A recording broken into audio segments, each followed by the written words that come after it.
Do you believe you have the best team for Pokemon FireRed and LeafGreen? Drop it in the comments section below. Teams that gather a lot of attention will be featured on the upcoming Best Team series, where I use your team in a full playthrough and rank it on a custom leaderboard. That series will begin very soon. Make sure to click the subscribe button and drop your teams in the comments section below for a chance to make history in the Pokemon community. With that said, let's get on to the video.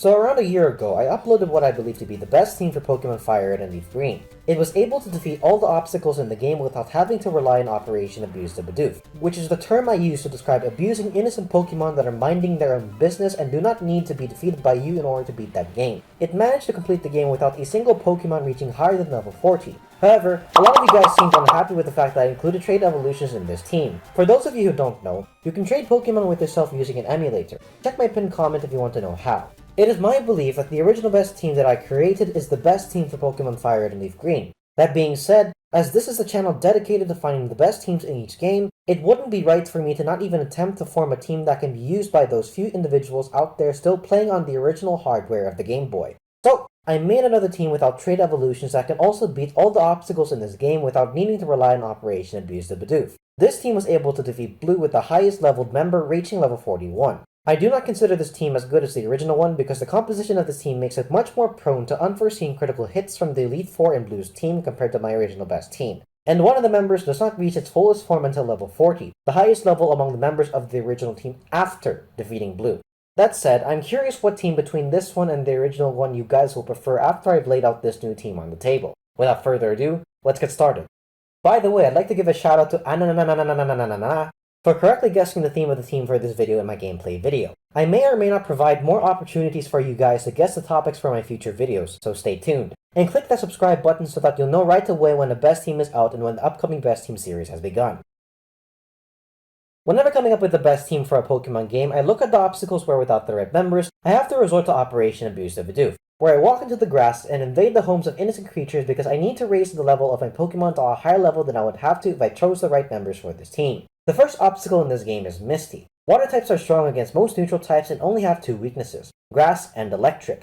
The Pokemon of choice to defeat her is the same as the one from the original best team, which is Venusaur. Although you can access a version-exclusive Grass-type Pokemon before battling this gym, choosing that Pokemon over Venusaur would entail picking Squirtle or Charmander as your starter. Water types by themselves do not make much impact against other obstacles in this game, and only masochists who want to struggle with the early gyms, the Elite Four, and Blue would opt for Charizard as their starter.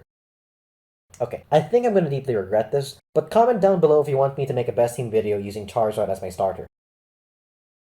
The next obstacle in this game is Lieutenant Surge's Electric Gym. Electric types are only weak to ground types, so it's not a bad idea to include one on this team. The ground types in this game are Sandslash, Nidoqueen, Nidoking, Dugtrio, Golem, and Onix. I chose Golem to be on the original best team because its rock typing provides a defensive advantage against the Elite Four and Blue's Pokemon that use normal type moves. Since Golem is removed from the team due to the trade evolution ban, we are left with Nidoking as the only viable option because the other ground type Pokemon aside from Nidoqueen are useless duds. Nidoking is better than Nidoqueen because of its higher attack stat and wider move pool. However, if you watched my original best team, you would know that Nidoking actually hampers the chemistry of the best team. This is because in spite of his wide array of moves to use, barely any of them make a dent against the Elite Four and Blue because they are not stab moves. In my original best team, Golem, Magneton, and Chansey had to work together to take down Blue's Charizard, the biggest threat on his team due to his powerful attacks and his outspeeding all the members of our team.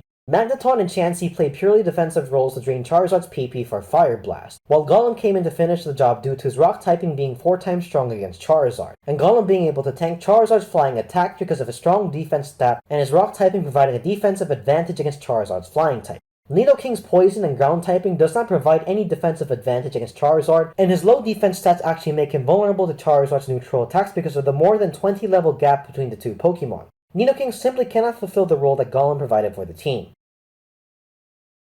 Let's move identifying the best Pokemon to defeat Blue's Charizard to later, and answer the question of what Pokemon is best for defeating Lieutenant Surge's gym. It does not appear that any of the ground-type Pokemon in this game that are not trade evolutions are viable solutions, but there is a Pokemon that can easily handle the electric gym.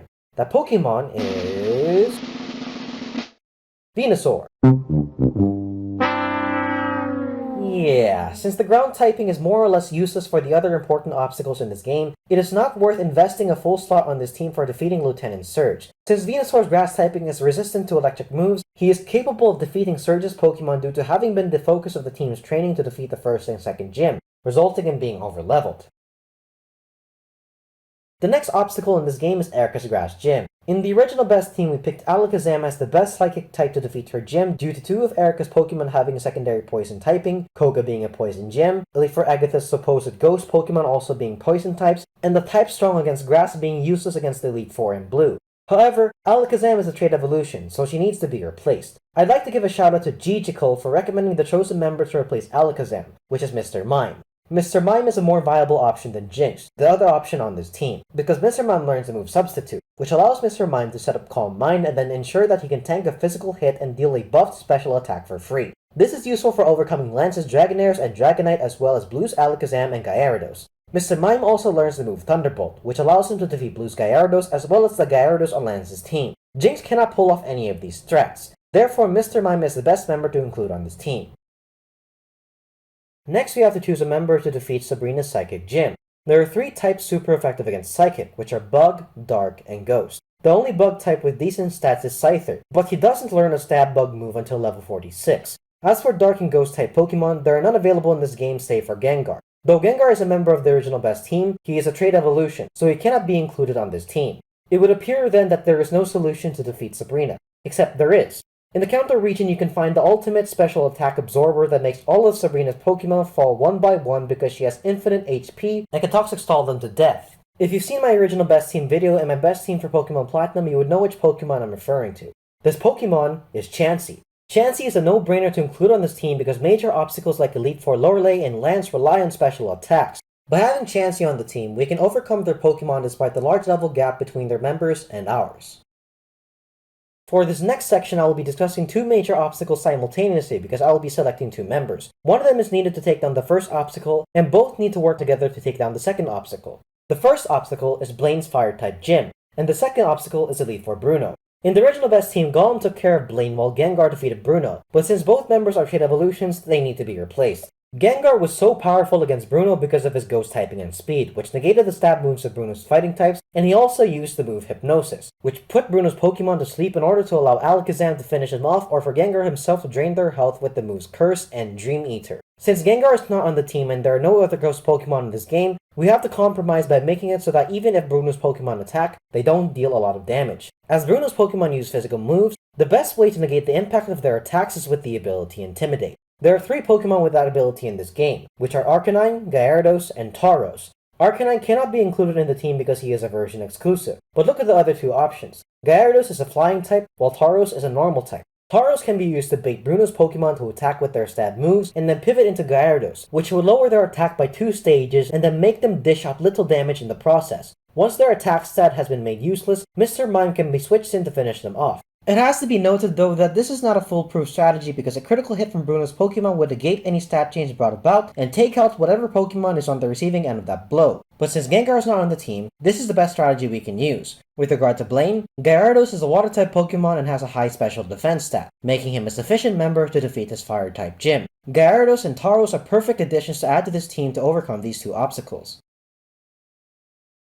The remaining obstacles in this game are the normal moves used by Elite Four Lance's Pokemon, Blue's Gyarados, and Blue's Exeggutor, as well as Blue's Charizard. In other words, the types that need to be accounted for are Normal, Fire, and Flying. Gyarados and Tauros can pivot with each other to lower the impact of the normal and flying attacks, but as I said earlier, critical hits would negate any stat change. So we have to nullify the effectiveness of these types not just from an offensive perspective, but also from a defensive perspective, so that a critical hit will not automatically take out the Pokemon that it hits. The typing that resists Normal, Fire, and Flying is Rock. However, the Rock typing by itself is not enough to defeat Charizard, because even though it resists Fire, Charizard's special attack is so strong that the new Fire Blast will still deal significant damage to the Rock type, especially since the Rock-type Pokemon in this game do not have a great special defense. Therefore, we need to pick a Pokemon that has a supplementary typing which enhances the resistance of that Pokemon to the Fire type to further decrease the impact of Fire Blast. The dual typing available in this game which satisfies that criterion is Water and Rock. There are 2 Water and Rock type Pokemon in this game, which are Omastar and Kabutops. Both are viable candidates because of their strong defense stats, but we need a Pokemon that can utilize Rock-type attacks at their fullest potential in order to exploit Charizard's 4x weakness to Rock-type moves.